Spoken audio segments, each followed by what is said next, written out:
So this is practice test for chapter 2 on exponents. We look at question number 1. The base and the exponent in the power of negative 2 to the power of 4 are respectively. The base is the number that I'm multiplying. That's negative 2. Respectively means in that order. So B and A are eliminated because negative 2 doesn't come first. D is eliminated because it's not a negative 2. And the exponent is the small number of 4. Question number 2, the coefficient in negative 2x to the power of 5 over 3 is. So in a power, the 5 is the exponent, the x is the base. If I separate that out, I get a negative 2/3 because the exponent only goes to the base. So everything else has to be the coefficient, which is negative 2/3. Question number 3, negative a to the power of 0. This negative is not in brackets, so it's not attached to the a. So think of it as a negative 1 times a to the power of 0. Anything to the power of 0 is 1 times negative 1 gives me D for an answer. Question number 4 says, consider the following two statements about repeated multiplication. 5p q to the power of 3 equals 5 times p times q 3 times. That's true. 6xy squared, the 2 only goes with the x and the y. So that's the only thing that's squared, that's multiplied by itself twice. The 6 is not. This is false. So statement 1 is correct and statement 2 is incorrect, becomes my answer. Question number 5. Which of the following can be simplified to a to the power of 6? If you remember your exponent rules do not work for adding and subtracting. They only work for multiplying and dividing. The rule for multiplication, when the bases are the same, we add the exponents. If I add the exponents, I will get a to the power of 5. Question 3, when I'm dividing, I subtract the exponents. 12 minus 2 is 10. Neither one actually simplify to a to the power of 6. D becomes my answer. When we take a look at question number 6, simplify the following multiplication of powers. When we're doing that, we can treat the coefficients separately from the powers. So 5 times 2 gives me 10. And then I have a to the power of 3 times a to the power of 4. Exponent rule, bases are the same, add.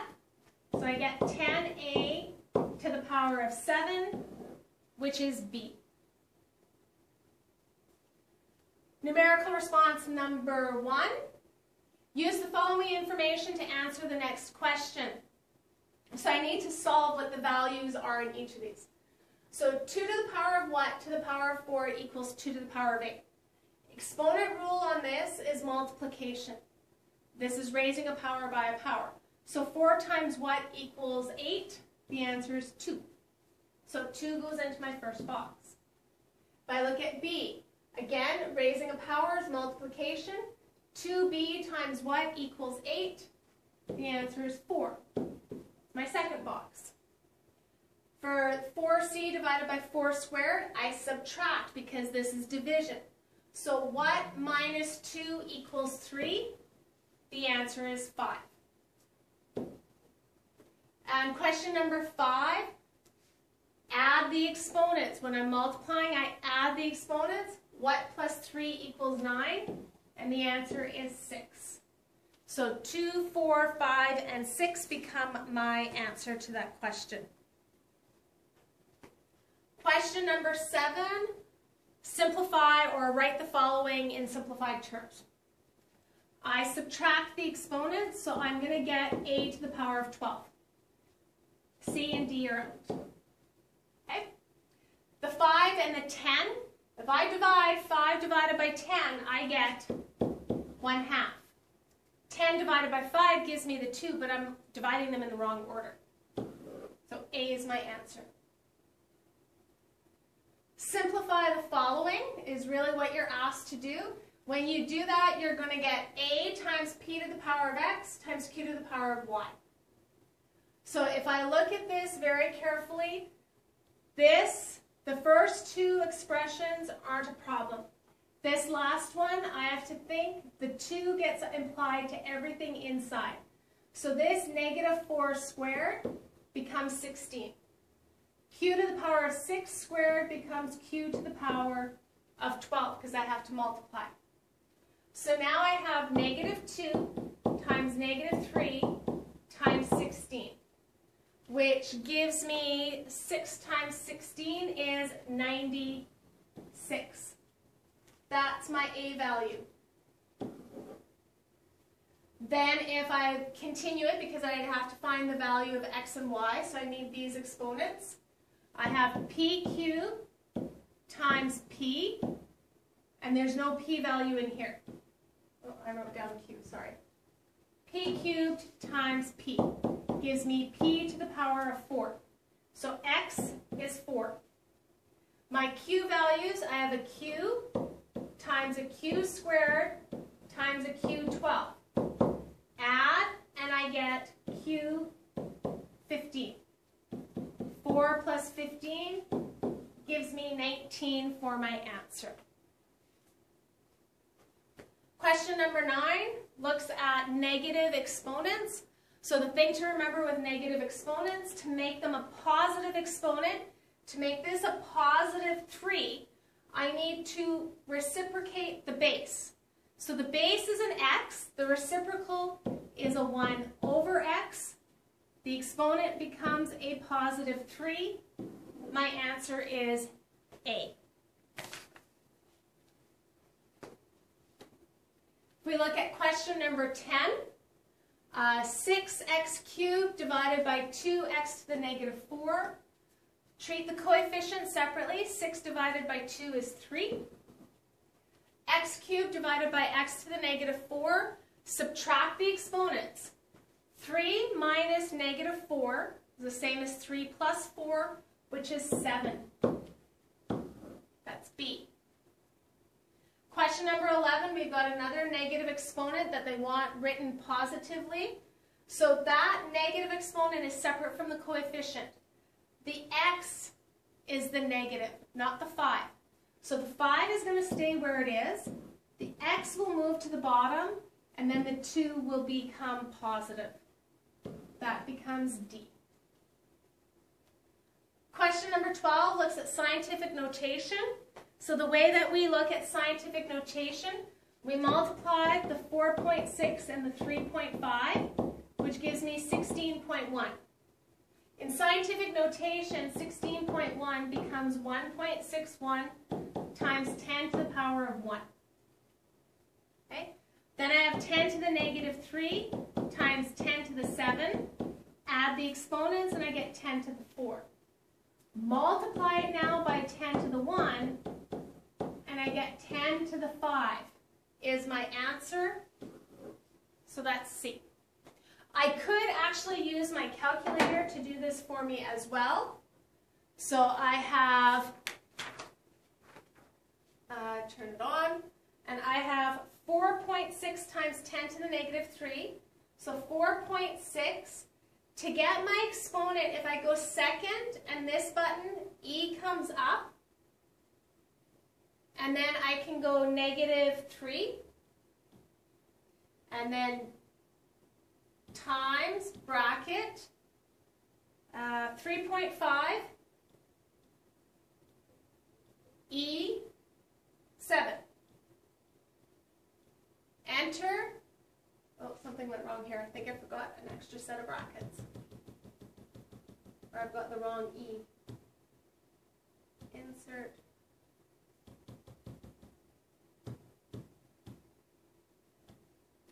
Nope. Okay, I think I've got, I'll look at a calculator. I think I have the wrong button. No, I shouldn't have the wrong button. 4.6, that would be why. It's not 4.3, 4.6. There we go. I get 161,000, which is not written for me in scientific notation, but if I change the mode on my calculator to be scientific, and then re-enter what I had in, now I get the 1.61 E5.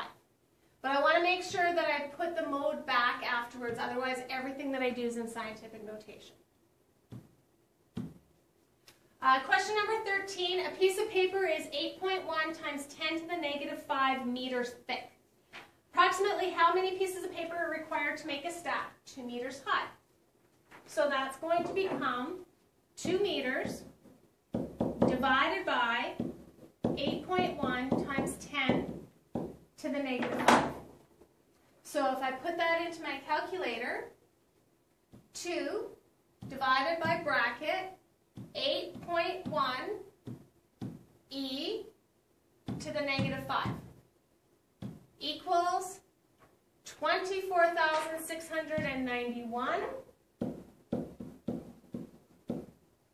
point something. So how many pages would I need? I would need about 25,000 pages.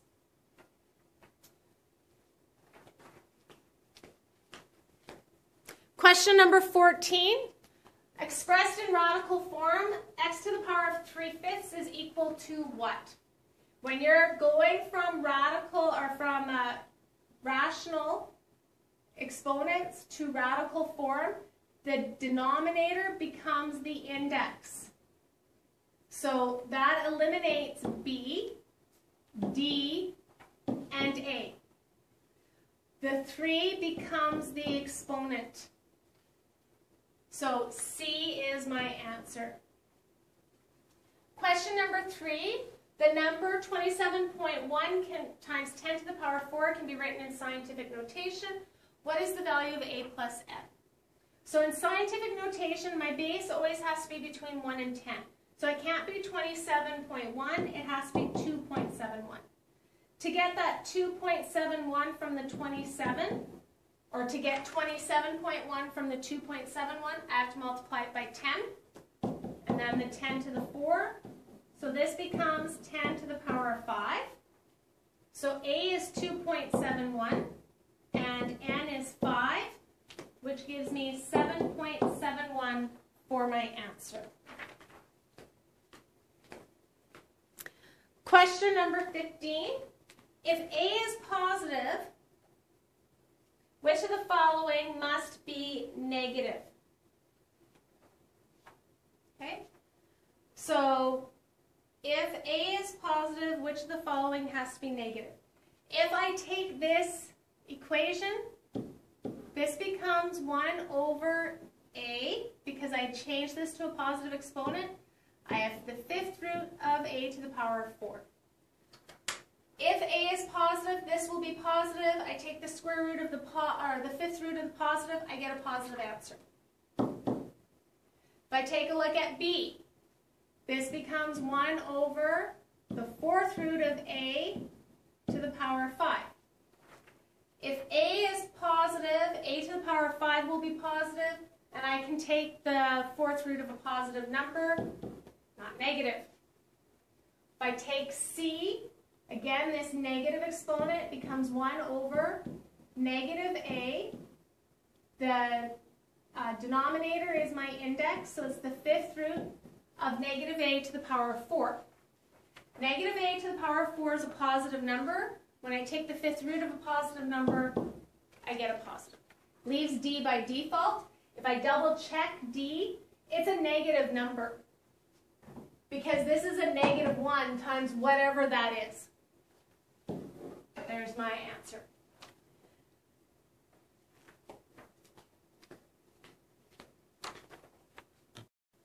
Okay.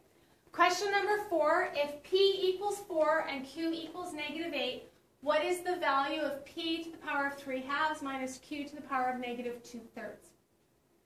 So I get 4 to the power of 3/2 minus negative 8 to the power of negative 2/3. The easiest way that you could do this is you could use your calculator. 4 to the power of 3/2. If I think of my rules too, This is the square root of 4, which is 2, to the power of 3, which is 8. This one becomes negative 8, so the cubed root of negative 8, which is negative 2. Negative 2 squared is, this one would actually be 1 over negative 8 to the 2/3, to the positive 2/3. So I'd want to make this into a positive. So the cubed root of negative 8 is negative 2. Negative 2 squared is 4. So I now have 8 minus 1/4, which is 7.75. And the last question, I want to take these radicals and write them in rational form. So if I take this radical and write it in rational form, the exponent is the numerator, the index is the denominator, times the exponent is the numerator, the index, which is 2, is the denominator. When the bases are the same, I can add the exponents. To add fractions, I need common denominators, which means that they have to be 6. So I have to multiply 4 by 2, multiply 3 by 3. 8 plus 9 is 17. And the remaining questions are the written response, which we are not going to look at.